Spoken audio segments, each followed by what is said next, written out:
Hey guys, what is up? It is the Fast Break Report here, bringing you guys another vlog. So, pretty crazy trade happened in the last hour, I guess you could say. The Cleveland Cavaliers have acquired Donovan Mitchell from the Utah Jazz, and I gotta be honest, man, I really like this trade a lot. So, if we go ahead and look at it here,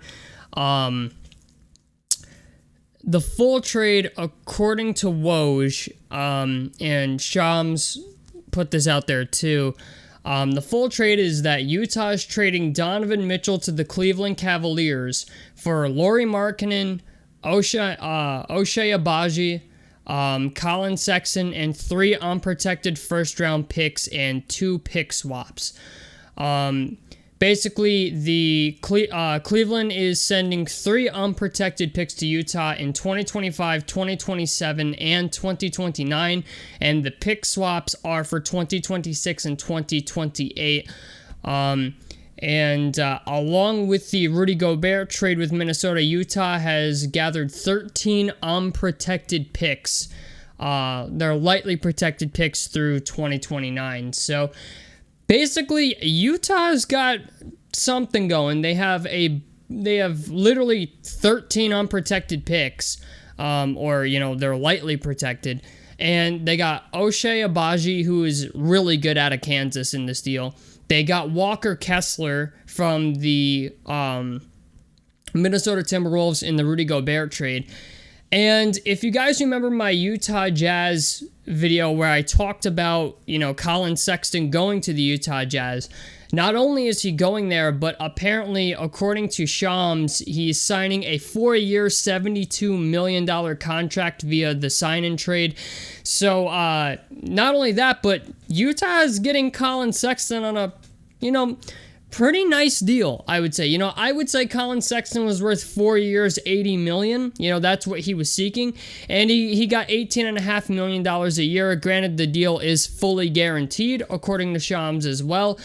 But I'm just going to be honest, man. I really like this. I like this a lot, mostly because Cleveland has now become kind of a contender. I mean, if I'm being honest, Darius Garland had a really good season.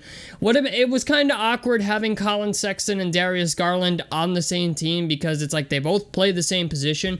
And I said this in my Utah Jazz video where I said, did they really have to, tear everything down? Where I thought they could have came up with the money to sign Colin Sexton or make an offer that Cleveland wouldn't have matched. And they ended up getting Colin Sexton anyway, and I really like this position for Colin Sexton as well. He's going to a team where he's going to get free reign to do whatever the fuck he wants. I mean, he's going to a place where Mike Conley is getting old. Granted, he's, I think, got 2 years left on his deal, but Mike Conley has a contract that is absolutely horrible by today's NBA standards, okay? Like, it's horrible for what he provides, okay? Yeah, he plays a lot, but he's not what he used to be. And even at the time when Mike Conley got the money he got in Memphis, right, like, they were paying him for loyalty reasons. They weren't paying him because he's like some amazing player. He's been an all-star one time. You know what I'm saying? And he got, like, at the time when he inked that deal with Memphis, it was like the most money ever in NBA history. So, or the most money for a point guard ever, or something like that. I know it was a record-breaking deal. So, the idea that Mike Conley is making all this money, he had like I said in my last video that I made about the Utah Jazz, he had a game in the playoffs where he gave you 0 points. You know what I'm saying? It's time to tear it down. Yeah, you'll have a roster of Colin Sexton, Walker Kessler, and, Ochai Agbaji, if I'm saying that correctly, but Ochai Agbaji is a good player. Walker Kessler, I think, was the best defensive player in basketball, or, blocked the most shots in college basketball. So they're kind of rebuilding what they just tore down, and they have 13 unprotected picks. You know what I'm saying? So Danny Ainge is clearly working his magic over in Utah with, bring me your picks. You know what I'm saying? It's kind of like Sam Presti and the Bernie Sanders meme where, it's like, I'm once again asking for your draft picks. That's what Danny Ainge seems to be doing in Utah. For Cleveland, I like it. You know what I'm saying? It gives them another scoring option, and they didn't give up Karis LeVert. They gave up a bunch of shit they really didn't need to acquire a player who's going to come out and average 24, 25 a game for them. I mean, Evan Mobley is a very nice young player. Darius Garland's a very nice young player, and so is Donovan Mitchell. I mean, Donovan Mitchell's been averaging, 24, 25 a game for the past 2 seasons or so. I mean, granted, yes, in Cleveland, he's probably not going to be asked to score that much because he's not the team's only scoring option, but putting him next to Darius Garland and Evan Mobley and Jared Allen, and they didn't give up Karis LeVert. They brought back Ricky Rubio. Cleveland's got something. They still have Kevin Love, which regardless of what you think of his contract, Kevin Love has proven to still be a solid NBA player. I like their team. I'm just going to be honest. I think this puts Cleveland up a little higher than I originally had them in the standings for the East. I mean, I think I had them in the top 5. Let's see. What were they last season? If we go to seasons, right, and we go to the previous season. Hold on. Season 2021-2022. The Cavaliers finished, let's see, what were they here? 1, 2, 3, 4, 5, 6, 7, 8. They were 8th in the standings. I'm going to be honest, I'm going to go out on a limb here and say this puts them ahead of the Chicago Bulls. I just feel like asking Zach LaVine and DeMar DeRozan to carry your team to victory every night is, a little risky. Only because, I didn't like the way Chicago played defense either last season. I was not a fan of them. I'm going to be honest, I think this makes, let's see, 1, 2, 3, 4, 5, 6. Yeah, I'm going to be honest, I think this trade puts Cleveland in the 6 through 4 range instead of being a play-in team or an 8th seed. It definitely makes them better. They have depth on their roster. I mean, they still have Jetty Osman. You know what I'm saying? He's still a solid player. So, I mean, Cleveland got really good and gave up Lauri Markkanen, who's not a guy that I think is super amazing by any means. The guy they drafted in the lottery, Ochai Agbaji, which it's like, it is what it is. You don't really need him. I didn't really need him to start with. Granted, he really wanted to play in Cleveland, but Cleveland really wants to win. They gave up Colin Sexton, which was an awkward situation anyway, and they gave up a bunch of picks that honestly they're not going to need. You know what I'm saying? Like, they're officially in the... I would say they've, moved the meter a little bit to contending team in the East. When you have 3 guys like Evan Mobley, Donovan Mitchell, and Darius Garland, your team's in the contending category now. Now it's just about, taking whatever steps your team can to win. And you have Jared Allen. You know what I'm saying? It's like they have a squad now. They have a roster. Now, is it going to be good enough to win a championship in Cleveland? I don't really know. I don't think so because the East is pretty loaded, but it definitely puts you in striking distance of those teams. You know what I'm saying? Like, this definitely moves the needle for Cleveland, whereas before we were kind of like, okay, Cleveland's going to be an 8th seed, maybe a play-in team this year.